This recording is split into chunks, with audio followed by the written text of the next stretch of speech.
Good morning to our participants here in the United States of America. Good afternoon to our participants in Europe. Welcome to our second seminar of this year's Transatlantic Trade Week. My name is Paul Linartz. I'm head of the US office of the German Konrad Adenauer Stiftung, or Konrad Adenauer Foundation in English, based here in Washington, D.C. The Transatlantic Trade Week is jointly hosted by the Konrad Adenauer Stiftung and the American-German Institute at Johns Hopkins University. In our first seminar this Monday, we spoke about friendshoring and the US-EU Trade and Technology Council.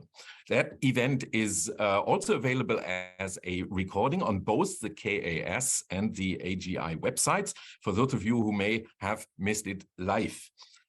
It was a very interesting discussion, and I thank those who participated on both sides of the Atlantic. I trust that today's discussion will be just as interesting and productive, and I'm very much looking forward to it. Today's topic is about reconciling trade and climate policies, and we have a distinguished group of experts here to discuss unilateral and multilateral responses to climate change in the trade community. Before we get started, though, dear ladies and gentlemen, I would like to express again, I have to say, my sincere gratitude to Jeff Rathke, president of the American-German Institute, for his excellent cooperation and leadership. I also want to take the opportunity to sincerely thank Peter Rashish, vice president and director of the Geoeconomics program at AGI, who will moderate today's discussion. Jeff, the floor is yours. Well, thanks so much, Paul, and I second the notion. It's great to be in partnership with the Konrad Adenauer Foundation. I'm Jeff Rathke, president of AGI, and I think this week we have two of the most important and dynamic aspects of the international economy on the agenda, and I see it as my responsibility to get out of the way of that. And so I'm going to give the microphone to Peter Rashish, my colleague here at AGI and vice president of the Institute. So Peter, let's get us started. Jeff, thank you. And good morning and good afternoon to everyone. I appreciate that all of you are joining us. Let me also express my thanks to the Konrad Adenauer Stiftung for our cooperation on this year's Transatlantic Trade Week. As has been said, today's event is the second of two that we are jointly convening this week. Monday's event being on the US-EU Trade and Technology Council and the future of friendshoring. Today, our topic is reconciling trade and climate policies, the WTO and beyond. Climate change and the ambition to combat it has become one of the new key drivers of trade policy in recent months and years, along perhaps with concerns about domestic equity and national security. And I think this is particularly the case within the transatlantic relationship. We've seen the EU launch this year its Carbon Border Adjustment Mechanism, or CBAM, that over time will tax imports in 5 sectors if they're produced in a carbon-intensive manner, or more carbon-intensive manner than equivalent EU goods. Within the Trade and Technology Council, or TTC, the US and EU have launched a transatlantic initiative on sustainable trade and are negotiating a global arrangement on sustainable steel and aluminum that aims to develop a common approach to imports that are both subsidized and unfairly subsidized and carbon intensive. And during its G7 presidency last year, the German government proposed a climate club of like-minded countries whose contours are still being worked out. Now, more recently, we have seen President Biden and European Commission President von der Leyen commit to reaching a critical minerals agreement for electric vehicles as part of the US Inflation Reduction Act, and that would mirror the deal that was signed in March by Washington and Tokyo. And finally, while it doesn't make the headlines or hasn't been making the headlines in the same way that some of these US and EU developments have, climate change and broader environmental issues are also an important part of the agenda of the World Trade Organization. We saw last year, for example, an agreement on fisheries subsidies at the WTO Ministerial Conference, and it could well be that the nexus between trade and climate will be a focus of ongoing efforts to reform the WTO by the end of next year. I think today we have really an excellent set of speakers to help guide us through the important issues. Let me briefly introduce them. Maria Martin-Prat is Deputy Director General at DG Trade in the European Commission, where among other areas, she is responsible for sustainable development and Green Deal trade-related issues, as well as services and digital trade, investment, and intellectual property. Before her current post, she was Director in DG Trade and earlier Head of Unit for Free Movement of Services and Freedom of Establishment. She's also been a member of the Cabinet for the then European Commissioner for Competition, Joaquin Almunia, and has worked as a lawyer in the private sector and in the European Parliament. Chad Bown is the Reginald Jones Senior Fellow and host of the Trade Talks podcast at the Peterson Institute for International Economics, which is our next door neighbor on Massachusetts Avenue in Washington. He has served as a senior economist in the White House on the Council of Economic Advisors, a lead economist at the World Bank, as a tenured professor of economics at Brandeis University, and he has also worked at the World Trade Organization in Geneva. Bill Reinsch is senior advisor and Scholl chair in international business at the Center for Strategic and International Studies. Previously, he was president of the National Foreign Trade Council, a member of the U.S.-China Economic and Security Review Commission, and during the Clinton administration, he was the undersecretary for export administration in the U.S. Department of Commerce. He also spent 2 decades working in Congress as a senior legislative assistant to the late Senator John Hines, as well as to Senator John Rockefeller IV. In addition to his role at CSIS, he is a senior advisor at Kelly Drye Warren and an adjunct assistant professor at the University of Maryland. And Claudia Schmucker is head of the Center for Geopolitics, Geoeconomics, and Technology at the German Council on Foreign Relations, or DGAP. Prior to that, she headed DGAP's Globalization and World Economy program starting in 2002. She has published extensively on European and transatlantic trade policy, the World Trade Organization, and on the role of informal global forums such as the G7 and G20.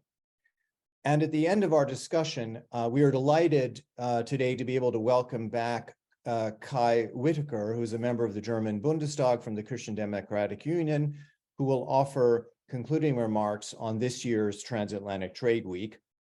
He was the opening speaker on Monday's webinar on the Trade and Technology Council and friendshoring. After the panelists' remarks, we will have a moderated discussion, and then I will open the discussion up to your questions. If you'd like to ask a question, please use the Q&A button on your screen. Try the best to formulate it as a question, and I will make sure to get them to the panelists. So with that, let me hand it over to Maria Martin-Prat. Thank you very much, and good morning or good afternoon to all of you. And of course, very happy on behalf of the Commission to be here discussing in this year Transatlantic Trade Week. What I will try to do is to give you an overview of the different strands of work and policies that we are undertaking from a trade point of view in that nexus that you have described as the relation between trade and climate policy. I don't need to underscore how important is in terms of our current European trade policy to ensure that trade tools support the global transition towards a climate neutral economy. I think that is something that we have been very consistent in our acts since the beginning of this Commission. We believe that trade can accelerate investment in clean energy, fostering of trade in products and services needed for the green transition, and also can promote sustainable value chains. Now, we have focused our efforts, and you were sort of referring to them at different levels. At the multilateral level, increasingly when we speak about multilateral these days, we have to also talk about plurilateral. At bilateral level, and then at unilateral level, or rather, if you want, on the basis of autonomous measures that we take. Let me start by the multilateral level, and that is for us at the WTO when we're talking about climate and trade. In general, for us, it's extremely important to make the WTO relevant to tackle what constitute today the global challenges, and the protection of the environment and the fight against climate change is central to those challenges. And things have started to happen. You did refer to the fact that at the last ministerial conference, MC12, we did adopt a multilateral agreement that includes disciplining harmful fisheries subsidies. Work is not concluded, but we undertook a first important step. And in parallel, we have now started trying to invigorate the work of the Committee on Trade and Environment. And this may sound a little bit procedural, but it isn't. That committee plays an extremely important role at a time where many countries, or at least an important number of important countries, are taking measures in the area of environment and climate that have an effect on trade. So for us, the role that that committee can play in terms of transparency and in its deliberation functions is extremely important. And we have, at the plurilateral level, with group of countries that are interested to have that discussion, kick off discussions on fossil fuel subsidies as far as transparency and reform of those subsidies are concerned, and also on the reduction of plastic pollution. We need to do more, but we need to start where we are. And we have, for instance, made an effort to bring to the WTO, in terms of transparency, the measures that we are undertaking in the context of our European Green Deal. We have started discussing them from the moment of drafting stages, and we will continue to engage with members of the WTO now that for a number of them, you were referring to CBAM, I could refer to deforestation or others, we are starting now to get close to the implementation phase of these instruments.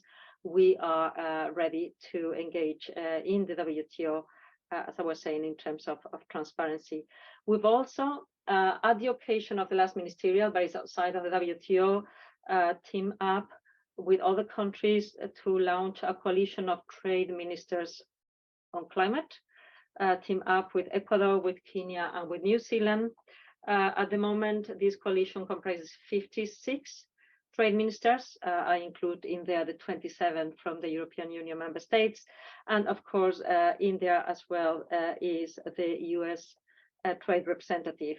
We are trying to start a discussion on cooperation on climate, trade, and sustainable development. And as a first priority, we will want to start discussions and build bridges between trade, climate, and the finance community. Now, if we move on to the bilateral level, I have to start by the network of free trade agreements that we have and we continue to negotiate.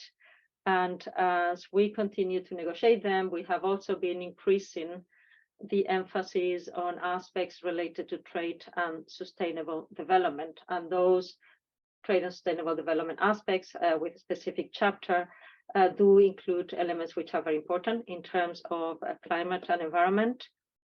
We are also highlighting and putting emphasis on those parts of the agreements that support the trade in clean technology. We have done that, for instance, in a rather novel manner with the FTA that we concluded recently in terms of negotiations with New Zealand. And we are increasingly paying a lot of attention with the chapter on our FTAs that deals with energy and raw materials. Now, as I said, we continue to negotiate free trade agreements. We are negotiating now with Australia, and we are negotiating with India and with Indonesia, and resuming negotiations with Thailand as well. That is not the only form of engagement that we have in terms of trade and climate policies. And probably the most important bilateral engagement that does not take the form of an FTA is the one that we have with the United States. It is a very important one between the EU and the US. we are putting what must come close to 1 trillion euros in terms of support to the clean energy transition in our respective economies, having a dialogue to ensure that those incentives produce the results that we want and to avoid damages that I'm sure we don't want is part of one of our priorities in terms of our relation with the US. And there, you were referring yourself, there are different strands of works. We are negotiating a global arrangement on sustainable steel and aluminium. This is linked to the 232 tariffs. We do have a clear objective in mind, which is to have it in place by October this year. We are aiming at having an agreement which is WTO compatible, that permanently lifts the tariffs that were put in place at the time, and that is compatible with our climate measures, including CBAM. We think that if we get to the right agreement, we can help driving innovation and contribute to decarbonizing the steel and aluminium sectors. We are also, and you were referring to it as well, negotiating US critical mineral agreement. This is related to Inflation Reduction Act. You have referred to the fact that there has been one concluded already between the US and Japan. We're in the middle of it. We need to see to get to an outcome that strengthens our cooperation on mineral production and processing, expands access to sources of critical minerals in a sustainable manner, and does away with those conditions in the Inflation Reduction Act that we consider are discriminatory vis-a-vis European players. Linked to the critical minerals agreement negotiations, we have also now launched a clean energy incentives dialogue, which objective in the end is precisely to try to avoid going forward to face similar problems in terms of incentives that are approved and that we consider are designed in a manner that create problems or unintended consequences. And indeed, in the context of the Trade and Technology Council, the next such meeting of the Council is happening at the end of this month. We have as well started engaging in what we call the Transatlantic Initiative for Sustainable Trade, which again aims at promoting a transition towards a climate neutral economy. Now, besides these forms of engagements, we have unilateral, and with this I finish, unilateral measures or autonomous instruments, as I was referring to before. You were referring to CBAM, I was referring to deforestation. These are measures that we have worked a lot in the last 2 to 3 years. For us, they are absolutely necessary to fight against climate change and environmental degradation. Now, we're aware of the fact that they will have an impact on not only our economic activity, but also on trade, because they will have an effect on certain goods that we import, and where we will have to assess how environmentally friendly these goods in their production are. We have made an effort in the design of the measures to ensure that, first of all, they meet WTO standards, so they are compliant with WTO obligations, and also in terms of making sure that besides avoiding discriminations, we have maximum transparency and proportionality in the measures that we request. Now that we are going towards a phase, at least for a couple of very important ones, of implementation soon, we are developing what I would call a external strategy, a strategy to try to reach out, explain, and when necessary, help trade partners complying with these rules when they are affected by them because of exports to the European Union. So we are reaching to raise awareness. we are developing tools to facilitate compliance. And as far as developing countries, we are assessing to what extent we can support and assist capacity building and through, in particular, the different economic and support tools that we have in the European Union. Besides those measures, there have been also initiatives that you could rather classify in the area of industrial policy, like the Net Zero Industrial Act or the Critical Raw Materials Act. I'm sure we'll get to this later. I'm going to conclude here. I think to me, the important to sum up is to say, obviously, trade and climate policy are increasingly interlinked. And we do have a responsibility when we develop our policies, not only to avoid discriminations and distortive effects, but also to make sure that we develop them in a manner that not only they don't discriminate or create new barriers, but they also help us to the maximum achieve the type of development that we want to. I'm sure we can get back to this point. We should have measures that help and benefit all of us and avoid measures that go into some race and zero-sum gain.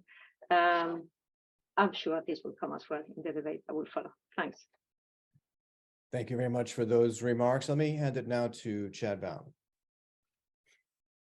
Thank you, Peter. I'm going to share my screen and put up a couple of slides to kind of walk us through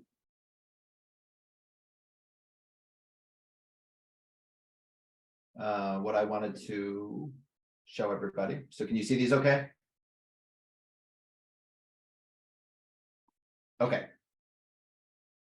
So thank you, Maria. That was fantastic. What I'm going to do is tell the story about IRA, the Inflation Reduction Act, what happens in the electric vehicle controversy, what I think Maria and her colleagues in Brussels at DG Trade have spent the last 6 to 8 months or so resolving, arguably quite successfully, but with important consequences that we need to better understand. Because I think the main issues for EVs politically may be resolved. They've introduced new problems the way they were resolved, and none of the fixes that they've done on EVs have addressed, I think, Europe's broader concerns with IRA. So just to get us started, what's the underlying problem? Obviously, climate is the underlying problem. In the United States, we drive a lot of cars, we drive a lot of big cars, and we were very, very slow to take up electric vehicles, certainly lagging what has been the case in Europe and China. As of 2021, only 4.5% of new vehicles entering the market were EVs in the United States, compared to 16% China, 18% in Europe. So a long way to go. And it's not as if the United States was producing a lot of EVs. Everybody knows about Tesla, but it's not as if we weren't consuming them because we were exporting them to the world. No, we were also not exporting a lot of EVs either, seriously lagging both China and Europe in that context. So why is this? Well, America's a big place. Americans have range anxiety. Gas is relatively cheap.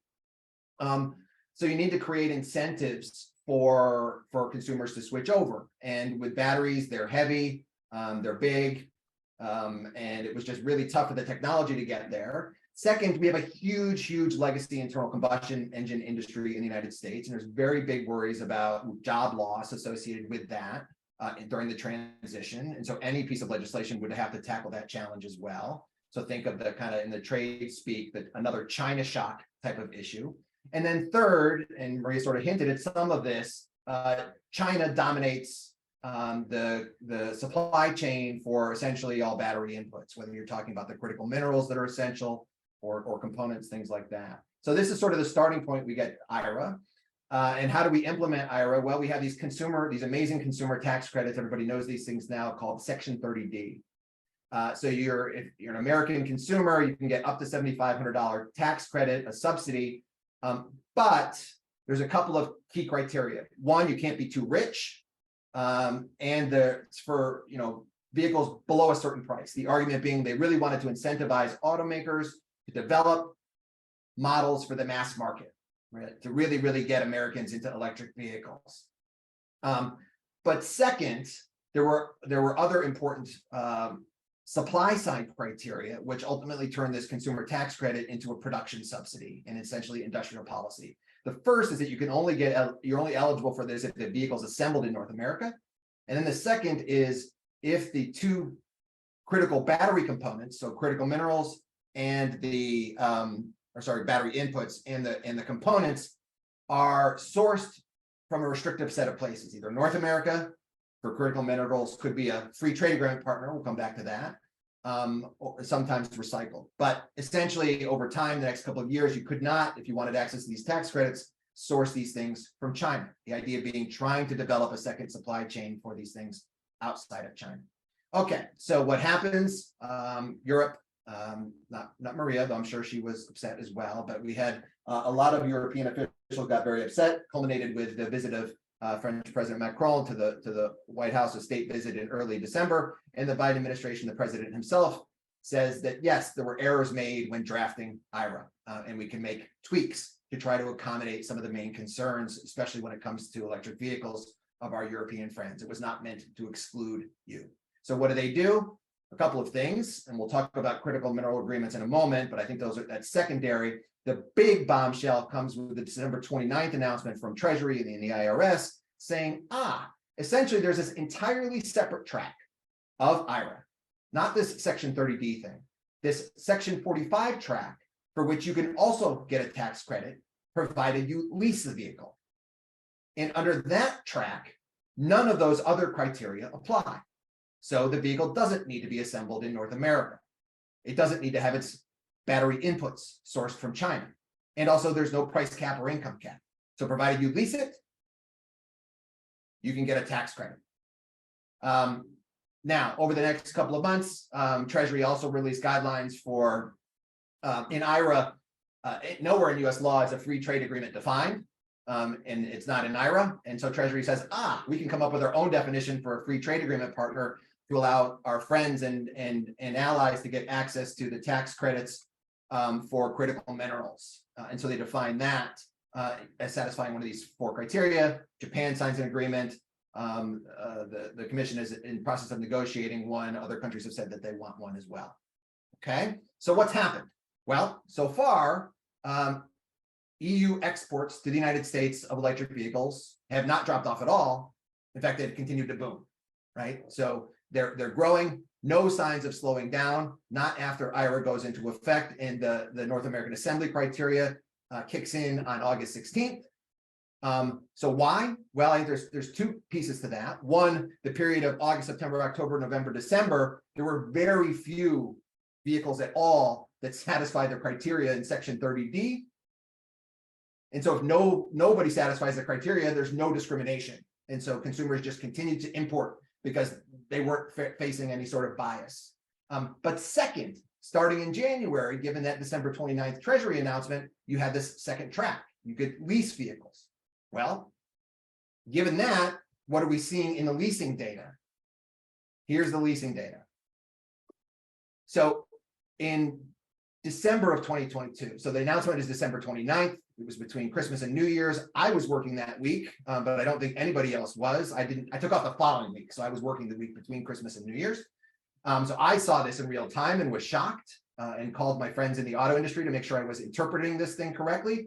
But what you see is in December, only 9.7% of electric vehicles were leased. By January, it was 16%, February, 25%, March, 34%, and we're in the process of just updating this. It's still growing. So this basically solves the problem, right? All the foreign brands, whether you're European, Korean, whatever, you can get access to the American tax credit, provided you set up a leasing arrangement for your consumers. Okay. Now, the problem with that, though, if you're Congress and if you're concerned with other things, is that none of those other criteria need to be met under Section 45W. There's no price cap or income cap.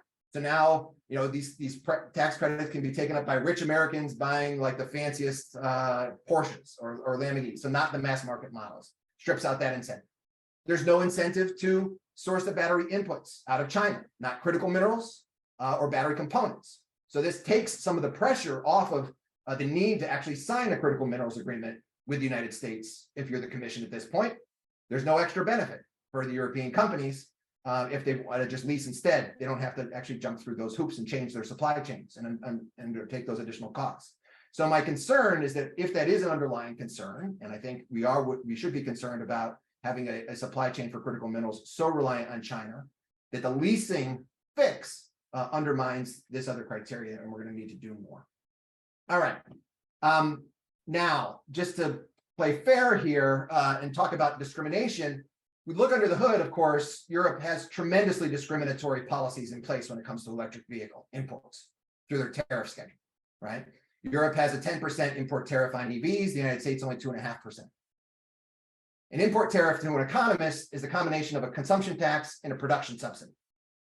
So it's already like a local content production subsidy taking place in Europe through the tariff schedule. Beyond that, free trade agreements with South Korea, Japan mean that American automakers face a implicit tariff differential relative to their key competitors.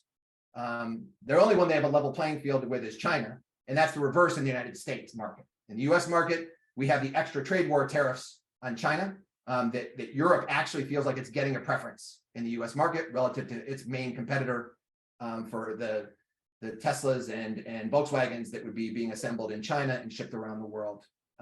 So let's look at last slide, or second to last slide, let's look at the European import data. Local content requirements that would discriminate against American electric vehicles would have no impact. And that's because we don't export electric vehicles to Europe anymore in the United States. Maybe over time we might start again, but basically those have disappeared. You're essentially now Europe, you're importing your Teslas from China. You're not importing them from the United States anymore, right? Lastly, though, all the fixes that were quite amazing negotiated through the December 29th Treasury decision and the critical minerals don't fix the other key challenges with IRA, that there are all these production tax credits for clean energy, that's solar, wind, hydrogen, carbon capture. None of that stuff is been addressed, and those challenges still remain. The big issue is that's going to lower energy prices in the United States at the same time that energy prices were intending to go up in Europe because of the Fit for 55 program and everything that Maria just talked about.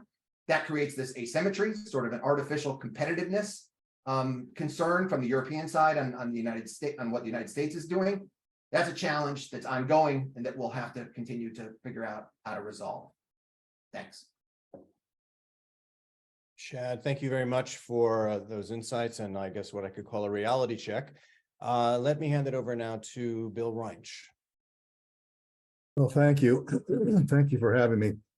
I want to make a few comments to follow up on what Chad said, but let me start with a couple of more general observations. First, these are sort of in the nature of rants, which is what I've found myself doing more and more lately.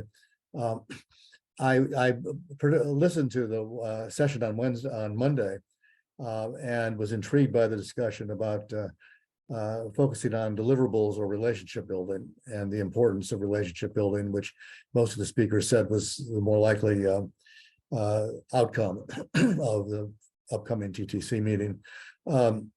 I just want to put in a word, and I think that you'll find today the discussion is going to be focused more on deliverables, at least it has been so far. And I think that's probably better. For me, relationship building it's like forming a committee. It's what you do when you don't know what to do, or it's what you do when you can't agree on what to do. And I think we're at the stage of, particularly on climate, where it's relationship building is not the most important thing. The most important thing is to try to take some concrete actions to move the ball forward. So I want to disagree with Peter and Fran and some of the others on Monday on that. On the climate issue in general, and I'm going to say a few words about CBAM in a few minutes. I think that part of the battle that we're dealing with here is what I would characterize as a battle between the trade wonks and the environment nerds. The trade wonks tend to say, we have rules in the international trading system. They're WTO rules for the most part. They're designed to provide national treatment, most favored nation are the two biggest rules, and that it's important to design programs that comply with the rules, because that's the way you reinforce the system. In the United States, at least, I have this conversation with my environmental friends. So I'm admittedly a trade wonk. I have these conversations with the environmental friends who say, well, that all sounds good, but the climate is an existential crisis, and you need to change the rules so that we can move forward on the climate programs that we want. And my response, of course, is, well, the rules will accommodate what you want to do. You just have to design your programs a little bit more carefully. And so the fight goes on, and it probably is not going to be finished anytime soon. But I think it is. It underlies a lot of the discussion that we have. Are you going to do things in ways that reaffirm the multilateral trading system and try to adhere to existing rules, or are you going to throw that out? And I have to say, on that score, the EU has done a better job than the United States has. And I think that will come out in some of my subsequent comments. Now, on the IRA in particular, I think Chad has done an excellent job of describing how it works and what its implications are going to be. And I hope Chad is willing to share his slides with everybody listening, and particularly me, because I would like to crib from them in future presentations. But I want to say a word about how this began and how we ended up where we are, which is not in the best of all possible situations. Normally, when legislation of this kind comes up, and Congress is famous for proposing sort of Buy America and content requirements, restrictive content requirements. But normally when they do that, the administration of the moment, and this is bipartisan, going back 50 years, will come in and tell Congress, you can't do that because we have WTO obligations, because it's bad economics, and on and on and on. And usually what that happens is there's a negotiation and something is enacted, but it usually contains waivers and exceptions that allow for some flexibility in implementation. That didn't happen this time. And if anybody cares later on, when we get to Q&A, I can go into some details about that. But basically, the administration did not come into Congress and push back on these issues. And the result is it was enacted more or less as drafted. And the result is the administration is left holding the bag on all the restrictions that Chad mentioned in his comment. The EU complaint about that has been essentially twofold. That these restrictions are A, protectionist, and B, that the large subsidies, either tax subsidies or upfront cash subsidies, are so big that it's going to lead to basically investment relocation, and will incentivize European countries, European companies to relocate in the United States and engage in manufacturing and production here. I think there's a good bit of truth to both of those accusations. At the same time, I think there's also a good bit of truth to the U.S. response. And the U.S. response to the protectionist argument has been basically to say, well, at least the administration's response to say, well, this is a transition problem. And that in the fullness of time, this problem will be taken care of because companies will adjust. And I think that's probably right. They will adjust, but in part, they'll adjust by altering their supply chains to do what the Americans are demanding. And they'll alter their supply chains by investing in and developing production and assembly in the United States. Now, that may, in the European case, end up being less than the Europeans are arguing that it might become. In particular, the auto companies have assembly plants here already. They had decided to convert to electric already. Prior to the enactment of the IRA, the big impact is going to be on where they produce their batteries. And that, I think, is going to have, may force the companies, particularly the German companies, to do more in the United States than they had originally planned on doing. But the United States comment is, if you look at this in 10 years, it'll all sort of go away. That's true, because what the companies do is, and I used to represent companies, including some of the ones we're talking about here. They don't sit around and wait for a United States government miracle or a European Commission miracle. They figure out how to navigate the rules as they're set up and move on. So that's what they're doing. And supply chains are going to change and be altered. And in some cases, because of the rules, in some cases, simply because companies are reassessing risk. And particularly, they're reassessing the risk of doing business in China and doing business with China. And now the US government is giving that a push. But there are plenty of reasons for people that have supply chains that implicate China to rethink that, regardless of what the United States government is doing. The U.S. response to the concern about redirecting investment has been simple and pointed, which is the EU should do the same thing. And in fact, as near as I can tell, the EU is doing the same thing. And Maria has talked about this a little bit in her comments. That the EU is, through its Green Deal and through other things, is moving in the direction of trying to stimulate the same kind of economic activity in the EU that the United States is trying to do here. So I think that in a way, the criticism is well taken. The response, I think, is actually also well taken. That's not particularly rewarding for the short term, because it is going to force a lot of change, and change is unpleasant for people. And a lot of the change is going to be focused on exactly the area that Chad was talking about, which is the EV tax credit. And I want to point out, just in passing, that there's a lot more going on in the IRA than EVs. And there's a lot of incentives and conditions for other things. But since we got into the EVs, I'm going to talk about that a little bit too. And I don't disagree with anything Chad has said. I think I want to spend a couple of minutes on what might happen in terms of response. And I can think of sort of three things that are on the table.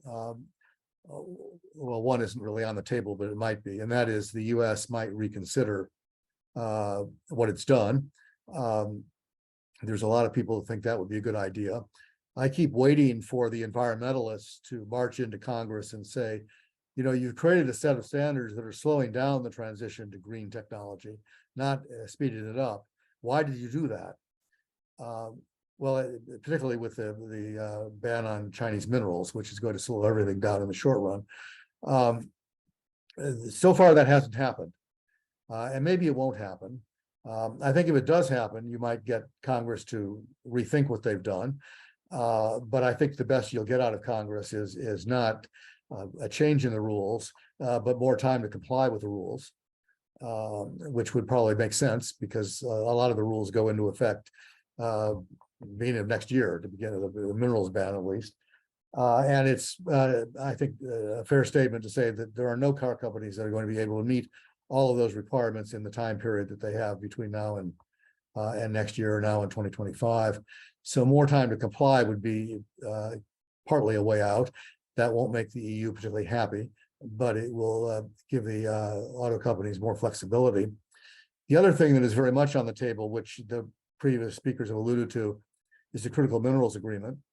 And I would just say that I'm sort of skeptical about this. It appears this week that it may die a process death rather than a substantive death, in the sense that the United States and the EU are sort of trapped over what to call it. The legislation says provides part of the tax credit, at least, for critical minerals that are produced in a country with which the United States has a free trade agreement, an undefined term in the statute, but a term that at least to Congress means an agreement that we have to approve. And the administration has decided that this is not, they're not going to submit these agreements to Congress, which creates a separate debate on whether Article 2 or Article 1 of the Constitution is paramount in this case. It's a very interesting debate, which actually we're working on at CSIS, but I won't go down that road. The United States has the problem of, how do you characterize something as a free trade agreement within the meaning of the IRA, but not a free trade agreement within the meaning of what you have to submit to Congress. The EU has a similar problem, because if it's a free trade agreement, then the member states have to approve it, which the EU, the Commission would like to avoid. So they would like to have something that is less than a free trade agreement, And then they run into the IRA statute, which says it needs to be a free trade agreement. So it may well be that this is going to die a semantic death along the way, because it may turn out to be very difficult to decide what to call it in a way that's going to make all those people happy. At the same time, I hope the EU is considering that even if they win and get this agreement, it may not do much good. If you have an agreement on critical minerals, what that means is that your production, if you use EU minerals, is eligible for half the credit. So that's half the credit, not the whole credit, number one. And number two, you have to come up with EU minerals. So good luck with that. The charts that the global charts that I've seen, which are very difficult to read, suggest that there's a lot of minerals around. There's not as many of them in the EU as there are in other parts of the world. And those that are there need time to be exploited. In the United States, as I recall, the average time between the discovery of a deposit of any kind of mineral and production is 16.5 years. Now, I think elsewhere it's a lot less than that. We have a lot of permitting issues. But even if it's 1/4 of that, you're not talking about something that's going to be ready in time to meet the US standards. So I'm skeptical about, this really is kind of a political face-saving thing, and it may end up saving face, and, that's good. But it may not end up actually making much difference in terms of how actual production and manufacturing spin out. The third thing is that we need better coordination on subsidies, because both sides are providing subsidies, particularly on chips, but also elsewhere. And we probably don't want to end up in a situation where we're both supporting new plants that are going to produce identical things that are going to compete with each other, rather than compete with China, which I think is what we want. That's what the TTC can do. That's where a deliverable that is important comes in. I think in the interest of time, I'll skip talking about the Green Steel Agreement, and I'm just going to close with a few words on CBAM. And for a trade walk, to me, the issue really is this consistent with the rules, or is it not consistent with the rules? And I think on that question, the jury is out. I'm in the camp that believes it can be consistent with the rules. And I commend the EU for trying to design it in such a way that it will be. It ends up really, I think, being a question of whether how the EU emissions trading system is implemented once companies have to start paying rather than get free allowances. Because at that point, Article 3 of the GATT, which is the national treatment article, kicks in, which basically says you have to treat the foreigners the same way you treat the domestics. So the issue will be, do the allowances that the EU manufacturers have to buy, are they equivalent to the essentially the tax on imports that the EU will impose on imported products that contain carbon? And we don't know the answer to that yet. The EU, I think, argues that it will be. I think I can guarantee litigation on that subject, and whether the EU position and actually implementation will be enough to persuade a panel that they're right will be interesting.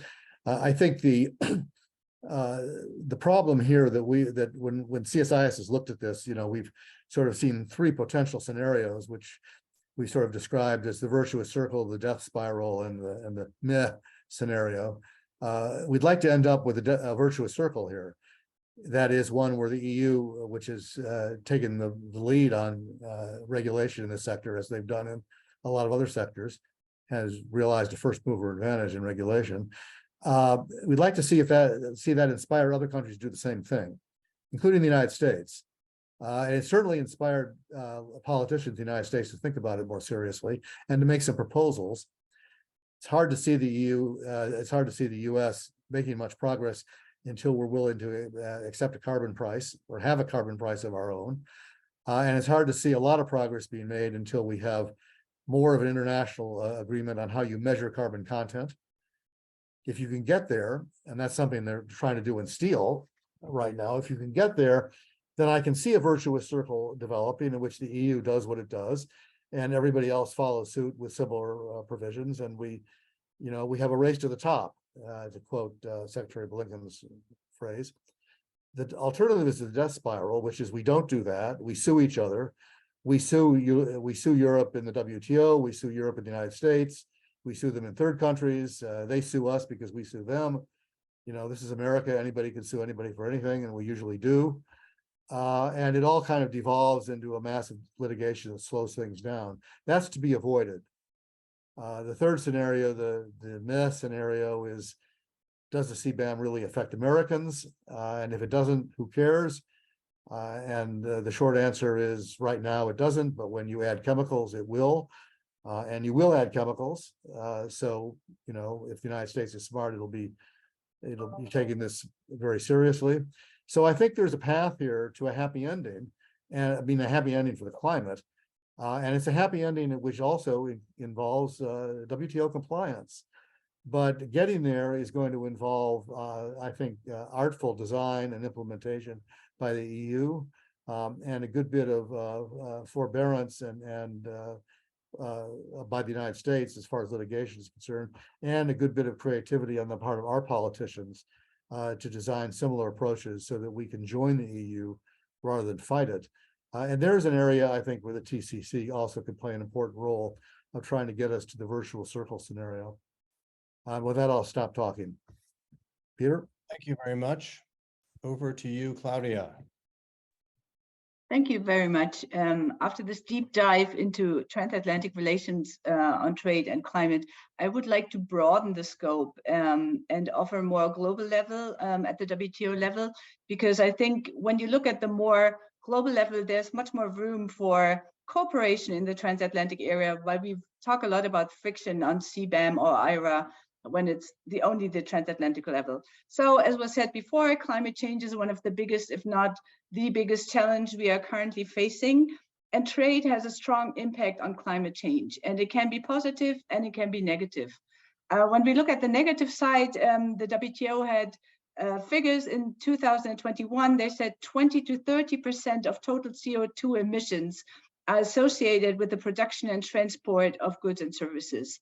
When we look at the positive side, trade can improve the distribution of low carbon technologies and reduce costs. And trade can also enable the adoption of green technologies that reduce the emission intensities of the production of goods. So global climate change, as we all know, is a global challenge. And this is why I think the best way to deal with it is through global rules.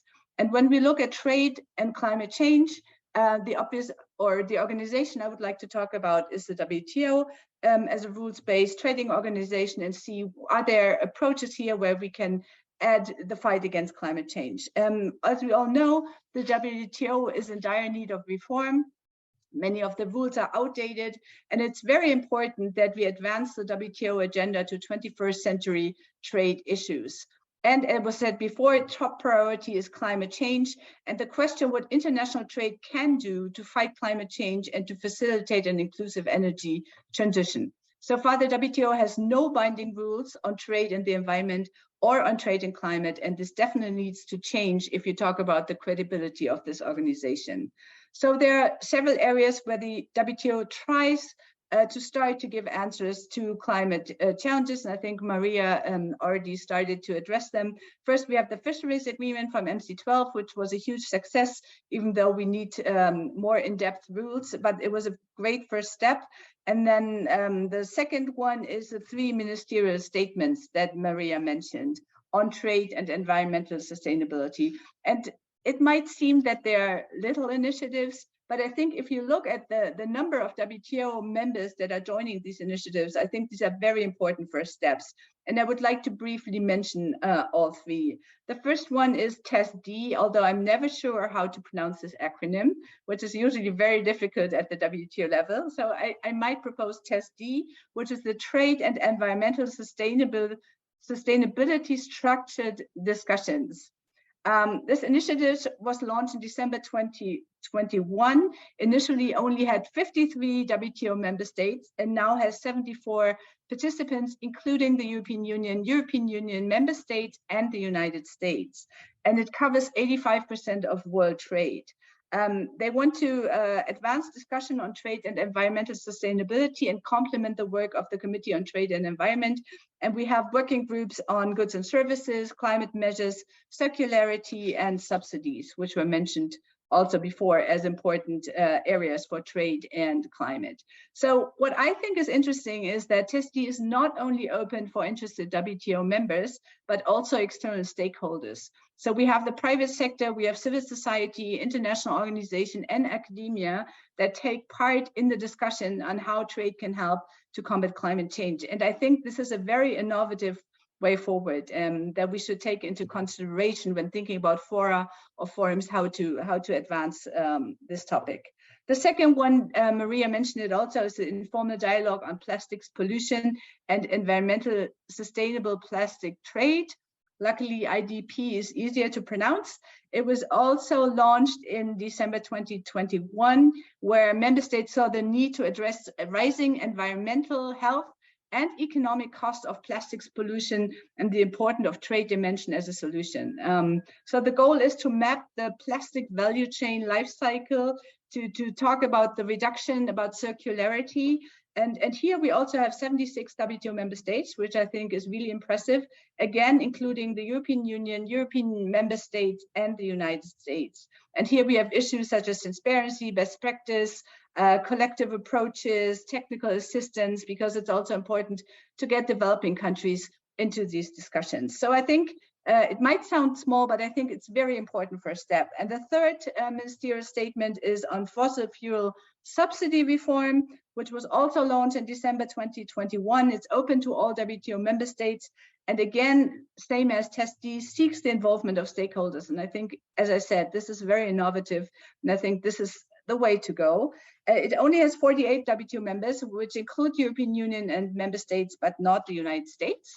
So I would be interested to hear more about from the US speakers about why they did not join. So this is about inefficient fossil fuel subsidies that encourage wasteful consumption, how to phase them out, how to share information, and I think in the end to maybe develop a concrete roadmap on how to phase out fossil fuels. I think this is a very worthwhile exercise that's also done at the G20 level at different levels, but I think it's a very worthwhile initiative. So the question is, what's the role for the EU and the US in the WTO? Because we have the Transatlantic Week and we want to focus on positive transatlantic approaches. The first point is, in my view, EU and US should take part and advance all the three discussions that we have among WTO member states and ensure that the current declarations are translated into real actions. The second point, and I think that someone mentioned that the way forward at the WTO right now is not through multilateral negotiations, but through plurilateral agreements. And here we had the environmental goods agreement that the EU and the US initiated, and they were unfortunately suspended in 2016. The aim was to reduce tariffs on environmentally beneficial goods. I think it is definitely time and worthwhile for the EU and the US to initiate a new agreement on environmental goods, have that, make that an open plurilateral, open on an MFN basis. And I think because the discussions were quite difficult the last time, maybe have a new approach, have a shorter list of good, focusing on those which can contribute to mitigating climate change on an industrial scale and as such has a measurable climate impact. And I believe in a later step, the agreement should also be expanded to services. I think this is really something worthwhile that the EU and the US could initiate. The third point, and that was also mentioned from some of the other speakers, is subsidies. Subsidies are the main cause of tensions in trade relations, not only transatlantic, but worldwide. I think it does make sense to have a group of countries, hopefully all member states, but maybe starting with the small, starting discussions on green subsidies. Clear definitions, how can more transparency, and I think the WTO level would be worthwhile to start it. And my fourth point would be, I think a WTO roadmap on circularity is something that is really needed. I think circularity and trade, how that interacts is something where we could have a lot of positive impact also for climate change. So to conclude, the times in which an agreement between the EU and the US could break a stalemate at the WTO are long gone. We have a multipolar world. nonetheless, I think both European Union and United States can play a much more assertive role together by scoping room for compromise, proposing actionable reforms, and by leading by example to ensure an open, rules-based, and also sustainable trading system. Thank you. Thank you very much, Claudia. We also now have Kai Whittaker with us. And Kai, we look forward to hearing your remarks just before we conclude our discussion, but please do feel free to come in if you'd like as we move ahead. Let me try to pull together some of the remarks that all of you've made by taking what's happening at the transatlantic level, which I said is sort of more in the headlines, and then connecting that a bit to what Claudia said, also Bill a bit, as well as Maria, on the WTO level. And I mean it this way. It seems to me that one of the reasons, at least if you're sitting in Washington, that there's so much action transatlantically, whether it's in the TTC, whether it's adjacent to the TTC with things like the global steel and aluminum negotiations, whether it's the Biden-von der Leyen meeting and the prospective, if perhaps not absolutely certain, if I listen to Bill, agreement on critical minerals. One of the reasons I think there's so much action there is there's a sense, it's not always explicit, but I think there's an implicit sense that even if it's worth trying to reform the WTO, that's going to be slow, and that a lot of damage to the climate can happen or could happen by the time those reforms actually are arrived at. And so there needs to be two tracks. So my question is there a way to give to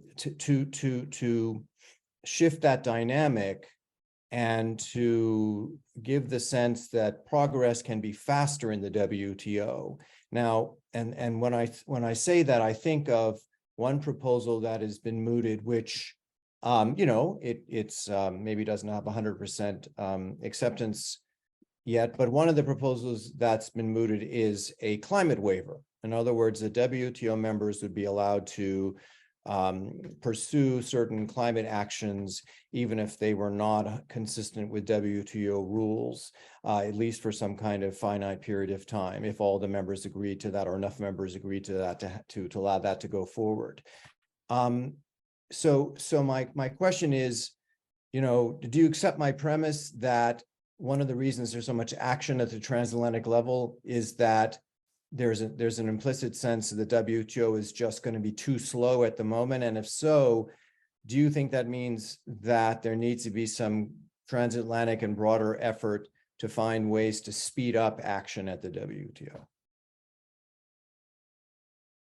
Maria, please. I can comment very quickly. I'm sure others will have their views as well. I am not convinced that the main engine behind the very intensive level of transatlantic cooperation on matters related to climate is due to a realization that the WTO is going to be slow. That's a realization we have. On our side, we are investing enormous amount of work in the reform of the WTO, because we believe that it's not only a matter of speed, it's a matter of having the right rules and the framework that allows, for instance, for plurilaterals in a clear manner. There are many things that need to change, and we're ready to work on those. But I think the speed of what's happening and what is leading to the need for the EU and the US to speak is more related to, first, a real effort to try to accelerate the type of industrial policies that you need to support a green transition, with the obvious risk, obviously, of a subsidy raise, and we've been there before, but also concerns related to access to raw materials and concerns related to dependencies both, not only raw materials, but also in technologies which are essential for the green transition. And in there, the reality of China plays an enormous role. So I think in that respect, I would say the main drivers are other. I'm not sure, I hadn't thought about it, but I'm not sure my first reaction that a climate waiver will do anything in terms of helping providing a multilateral framework for our efforts going forward. If anything, it will add one more hole to the already uncertainty that has been created by the use of other reasons to waive from the type of commitments we have in the WTO, and the use of national security is the most obvious one that comes to mind. Bill, please.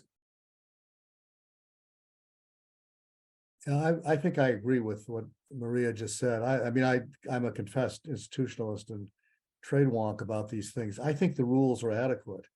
I don't think you need a waiver. I think you could design your programs in ways that are consistent with the rules. I mean, the big controversy, I mean, will be over subsidies.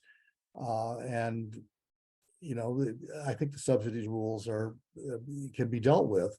You know, if you're doing the subsidies that are injurious, you need to think about designing a program before that won't do that. That will design your program in a different way.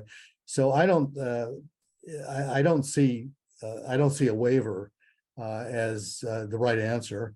I agree that reform is a slow process at best, and I think on climate it will be particularly slow, because if you talk about WTO reform now, most, you know, top of mind really is appellate body and what to do about that, which is complicated anyway. But I don't think that I think people are going to deal with that first. So this comes later. The other solution is what Claudia referred to as well, which is the JSI, the Joint Statement Initiative, which is really plurilaterals, and that may be the best way to get around some of the particular country obstacles who object to progress on these things. And I think that's I think that's a good idea. I cannot explain to Claudia why the United States has not entered some of these. We did an entire study on the EGA and recommended essentially exactly the same thing that you recommended in your remarks. And I could talk about why the United States has not gone back to that, which has really disappointed me. But it's the way to go. You know, coalitions of the willing, and I think that's you're going to see more of that.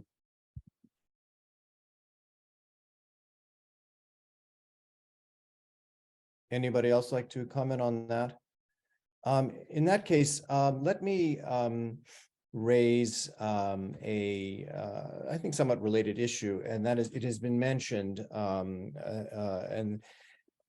that is the idea of a climate club of some sort, which maybe could be, if it's a trade policy mechanism, if it turns out, if the idea has legs, and if it turns into a trade policy mechanism, I suppose could be considered a kind of, you know, plurilateral or joint statement initiative. It's been proposed by the German government. It's still out there. And I ask about the climate club idea because if you, and I mean, I want to connect it to the negotiations between the US and the EU on steel and aluminum. I mean, I think you know, Maria, you mentioned that, you know, the EU is committed to making sure that any outcome in these negotiations is WTO consistent. I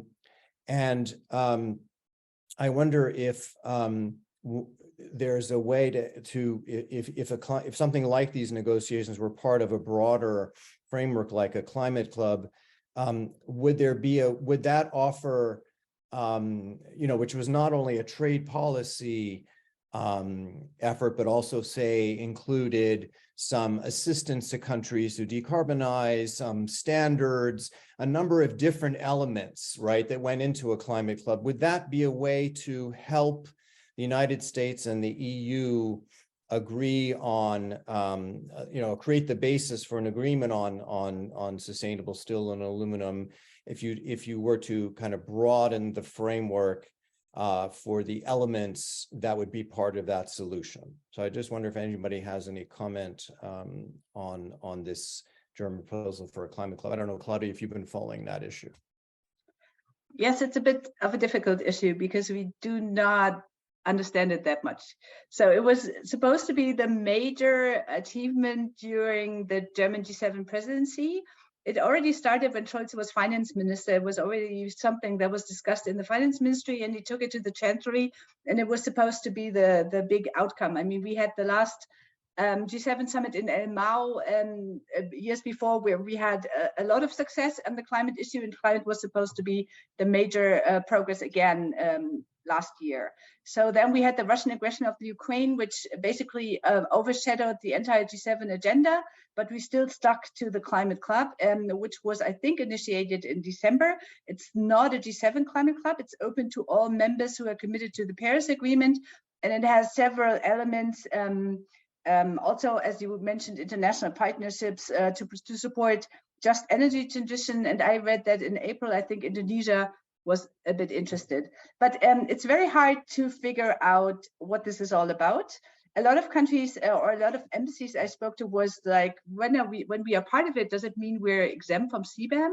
So there's a lot of difficulties surrounding this club, because basically it's a kind of dialogue. They also do not search for comparable CO2 prices that Bill mentioned. It's more like dialogue, how to advance climate mitigation policy, how to transform industries. And I do not see, first of all, the incentive why countries should join, and I do not see connections to existing formats that we have. So for me, the Climate Club is still a puzzle. I think it's worthwhile to have a lot of dialogue formats, but I don't really see where it's going, to be honest. Okay, thank you for that assessment. Let me remind also participants that if they'd like to ask a question, please use the Q&A button on your screen. We also had a lot of discussion about IRA, or I should maybe say we didn't only discuss IRA, but we did discuss IRA a lot. And I think at least a couple of more of our speakers mentioned this idea of the critical minerals agreement, what it can be called, how it can satisfy the United States and the EU, and within the United States, how can it satisfy both the legislative branch and the executive branch.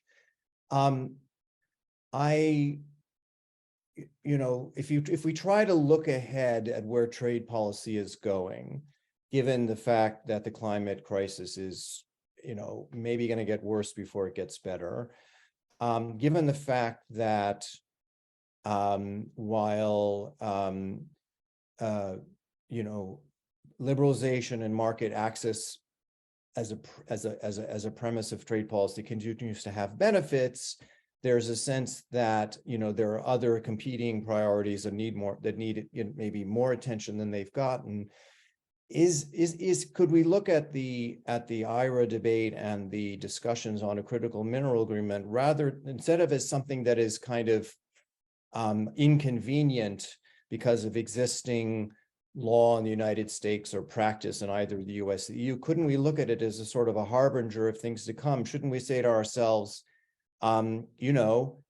this is where trade policy is going. It's going to be much more based on focus on supply chains, going to be much more driven by friendshoring, and it's going to be less driven by kind of considerations, of efficiency and market access. And so, wouldn't this be a moment to have a kind of debate, about what it means to have a free trade agreement, and couldn't we look at what's going on now really as the start of that kind of debate? Does anyone see that prospect, and does anyone see any utility to that prospect? Or am I the only one? Yes. Okay, I've got one vote. But let me ask. I agree with Bill. You are the other one, maybe. We're moving towards a majority. So if that's the case, I guess, I mean, Bill, since you said you agree, Bill, I'm going to be unfair but I really would like to hear what you say about this. I mean, I think what you pointed to, the executive legislative piece of this is, of course, crucial. And the Congress is, rightly wants to, guard its prerogatives. And so my question is, how do we get a consensus between the Congress and the executive, given what you pointed to, the two articles of the Constitution? I mean, is this mission impossible, or do you think the country's at the point, if not now, perhaps next year and thereafter, to have this kind of deliberation? Oh, I don't think it's impossible. In fact, it's worked rather well until recently, and the last administration and now the current one both embarked on a process of I think, choosing not to submit agreements to Congress for approval. It's ironic in the case of the last administration because they got the U.S.-Canada-Mexico agreement through the Congress with an overwhelming vote, a bipartisan vote, and it was a textbook case of how to do it and how to consult properly and how to take into account different issues. And I mean, it was, from a process standpoint, it was very successful. And then they abandoned that, and designed agreements like the one with Japan that deliberately were not sent to Congress. And this administration has continued that. I have a bias. I spent 20 years on the Hill. I think it's a mistake. And eventually this will come back to bite them. And the members of Congress will, insist on their prerogatives at some point. And there's some steps they can take to do that. It would be easier, I think, to do these things, they're within the framework that's now expired, but which exists and has been invented to provide for fairly rapid action on agreements without amendments in a streamlined so-called fast track process. The administration let that expire in 2021 and hasn't tried to renew it. But, there's a mechanism for dealing with all this that has worked. And I'm sorry we've gotten away from it. Chad. Yeah, I just wanted to kind of weigh in on a related point, which is, I think what's been amazing about the fight between the US and Europe over IRA on electric vehicles is kind of how quickly it's been resolved. If we think about the counterfactual of how in the old days, maybe what Europe would have done would be to file a dispute and it would take 3 years to litigate and then it would get appealed. And, 5 years on, maybe we get to something. And we're now 8 months, and it's basically, and I think that's great when it comes to climate is not something that we can just, put in the hands of lawyers. Now, the rest of IRA, I'm not sure if it could be handled through litigation either, right? A lot of the adverse effects that may materialize are going to take years to play out. And if you need litigation to show that, some of them are offsetting, right? So if the big concern is this asymmetric approach to climate change, that we're subsidizing clean energy and Europe is taxing dirty energy, and that's going to lead to this asymmetric competitiveness issue. Well, some of the other parts of IRA are working against us in the United States. All the local content stuff, which says that we have to use steel or aluminum or something that's made here, that's just going to make everything more expensive here. And that's actually going to decrease the positive impact on lowering energy prices and kind of offset the concerns that Europe would have, right? And you're only going to know how much these things play out once they're realized, because these subsidies are all determined by the markets. They're all tax credits that require consumers and companies to actually take them up. They're not guaranteed disbursements ex ante. The upshot is, I think the way it's been handled so far, in light of the way the legislation was drafted, has been admirable. And I think the two sides need to continue to be nimble to try to figure out, and cooperative, to try to figure out where challenges are coming up along the way and how to address those. And I don't think litigation is going to be the answer. So the 4 times that Bill said litigation, and I don't disagree with him that litigation slows things down. We don't want to have that happen since we're dealing with climate issues here. But I think them two sides of the Atlantic, the TTC, maybe is the right vehicle to keep conversations going about when challenges do come up, how to address them. I think that's a very interesting insight, particularly in light of the comment by the WTO Director General who said, you know, the US and the EU should try to remedy this themselves and shouldn't take it to the WTO. And I see that as kind of, you know, a reflection of the thought that there's a way for, you know, not everything has to happen in the WTO, and that what happens outside of the WTO can be supportive of the WTO by not stressing the multilateral system in a way, I think and so I think what your point about the US and EU sort of getting at this fix in another way is probably good for the multilateral system. Maria, if I could ask you a question, going back to the negotiations on steel and aluminum.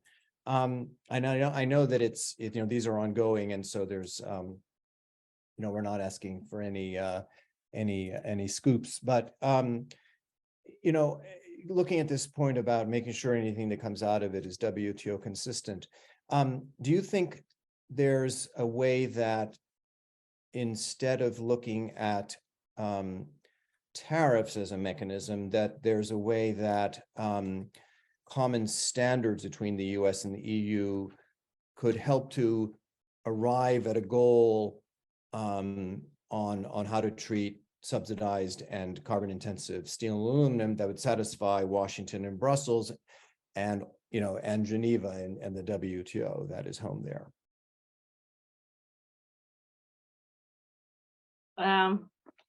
It is an issue that is being discussed, and I'm not gonna dwell into the details because, as you say, we are in the midst of negotiations, so it's a very difficult issue for me to get any further. But again, we are open to consider alternatives, provided we find a permanent solution for the 232 measures, provided that the solution we find is compatible with WTO rules, and that can be sometimes a challenge in that respect. But you know, if we find a way to embed there certain standards, whether related to the cleanness of the steel, for instance, or whether related to other aspects that are also being discussed, we are open to that. There's a comment I wanted to make on the issue we were discussing before. You were mentioning before as to, well, maybe sometimes it's better not to put stress on the WTO and try to arrange issues bilaterally. I don't disagree, but I think we need to be extremely careful there, because very quickly you could get to a situation where you treat different trading partners differently. In other words, you do not react as regards the measures taken by some partners and try to find a solution, but you decide you want to react as regards relations or measures taken by other trading partners. We were not the only two ones, and there is a fair amount of measures being taken by other countries, some of them extremely problematic, for instance, in the form of export prohibitions in relation to some raw materials. So in a way, you can argue, well, you're strengthening the system by not resorting to litigation, but others could argue, no, you're weakening the system by not resorting to litigation. I'm not taking a position there, but I think it's not that straightforward as a conclusion. No, thank you for that point. And I'm going to take the position that we are over time, and that is entirely my fault. So I want to turn right now to Kai Whittaker so he can give us the send off that we promised that he would give us. Kai, over to you. Thank you very much, Peter, for having over a big promise. I hope I can keep it. Thank you very much to all the panelists. I thought it was a interesting and very interesting discussion, giving more insights on what's going on between the US and the EU. I want to make three remarks. First, I think we really have to think carefully about what we want between the US and the European Union. A couple of days ago, the National Security Advisor, Jake Sullivan, made some remarks on how he envisions a American industrial foreign policy or economic foreign policy. He basically said, let's look at all the issues where we need to work together with different allies, pick that item and then try to bring it forward. To my ears, that sounds a bit like more of the same of America first. And I think that is not going to work in a world where we are challenging not only climate change, but also international security risks like China. If we want to win this challenge with a free world prevailing over dictatorships, I think we need equal footing among allies, and that means that we have to sit together on a table and talk to each other what we really want. And the IRA is actually a good example of how flawed that is, because it was an internal driven policy here in the US and had some damage to trade with Europe. And now it's about, I think Chad said it, we are tweaking in the rules a little bit so that it doesn't harm the EU. Now I can say from a EU perspective, I don't want to be tweaked in. I want to be talked to. I think that is what we have to reconsider a bit more. The remark from Chad, showed it a bit. The EV tariff for US EVs to Europe is 10%, whereas 2.5%, I think it was the other way around. Now, the reason for that is we don't have a free trade agreement, and there's no appetite at the moment on both sides of the pond to do that. I find that a position which is not sustainable in the long run, especially if we are looking towards challenging China. To put it simple, I think you cannot have, as the United States, two trade wars at once. You cannot be shutting down to China and not letting the Europeans in to the US. You have to decide either or. That is, we really have to think about carefully. I know that we also have to make concessions to that. The Europeans also have to move on. I know that there's not a big appetite for free trade either at the moment, but we have to push for the argument. Second, I think we have to make much clearer to the world what the West has to offer regarding climate change and the benefits out of that. We are both the US and the EU regard fighting climate change as an important policy, one of the major challenges in this century.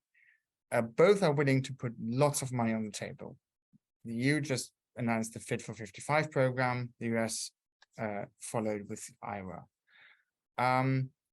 The approach is a bit different. The US mainly uses the carrot. Europe has used the stick in the past, probably the wrong stick. We are changing that stick now to carbon or CO2 pricing, which I find is the best way to do so, because it's a very economic way of implementing such CO2 reduction measurements. And now we are also introducing a bit of carrots, but the saying is use carrots and sticks. And I think it would be worthwhile talking about an international framework where we have a CO2 pricing between the US and Europe, and probably including more countries to come into that measure. And we have to tell the world that if they fight climate change in that way we are doing it as Europeans and Americans, they actually also benefit their economy and creates jobs and wealth for their future.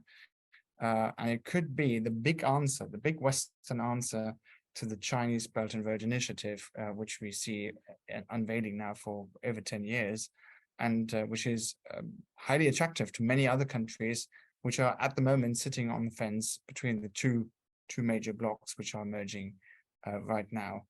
And the third thing I want to say is I think we need to offer a real level playing field to those countries who are sitting on the fence. Claudia already said that with regards to WTO and the Climate Club proposed by Chancellor Scholz.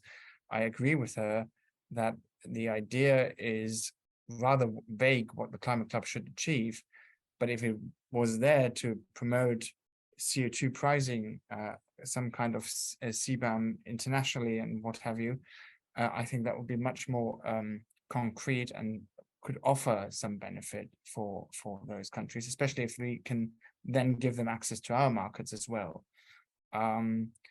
We need to reform WTO in order to fit in the fight against climate change. I'm not quite sure if we can be in high hopes of doing that, because the rules are as they are, and the mechanisms in the WTO are extremely slow. Hence, we must probably face the fact that we need some workaround measurement, which would be a shift in German and European policy, because we are multilaterally looking out to the world. If we are now saying, well, we keep the international institutions where they are, but we set up new institutions to work around them, that is a bit of a shift of a policy. But I think we need to find some sort of arrangement where we can cobble together a coalition of the willing. I think that's what William's phrase was, where we can then try to negotiate the agreements we need to tackle climate change and all the other international problems we have. So that's my 3 closing remarks. Thank you very much, Kai. Let me also apologize and thank the speakers for lending AGI and CAS 15 extra minutes of your day, and also for all the viewers who stayed with us. The same thanks go to you. I just think it's testimony to the how immediate and also at the same time sort of long-term this issue of climate, and especially the relationship between trade and climate. And if I were to try to do Mission Impossible and look at our first webinar on Monday quickly and today, I'd say that it does seem there's this a common landing point of kind of G7 or plurilaterals as a way to bridge kind of either unilateral, autonomous, or bilateral measures and a WTO, which we want to preserve and strengthen, but which may not be may not be able to be the only game in town going forward. So thank you all so much for joining us for this conversation. Thank you to the viewers, and I look forward to working with all of you on these issues very soon again in the future. Thanks again. Bye-bye.